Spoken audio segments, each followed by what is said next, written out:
น่าเอ็นดูนอนเฝ้าตะกร้าผลไม้นอนแล้วค่ะแม่จ๋าได้เวลาพักผ่อนนะฝากด้วยนะคะแม่จ๋ารอบดึกค่ะแม่นะคำนี้หมดหวังแล้วค่ะแม่ว่าไม่คุณยายเขาจะนอนช่วงนี้ค่ะแม่จ๋านะนอนเฝ้าตะกร้าผลไม้ไว้ท่าน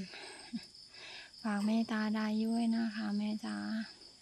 ผลไม้ก็เหลือนะคะแม่เต็มตู้นะสนับสนุนเพื่อต้นหญ้าปลูกให้ยายจ้าคุณแม่จ้า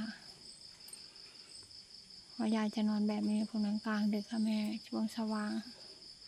คุณยายจะลุกนะคะแม่จ้านะ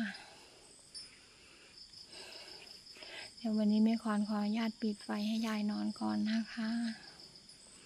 ฝากคุณพ่อคุณแม่ด้วยนะคะพ่อจ๋าอนุโมสาธุจ้า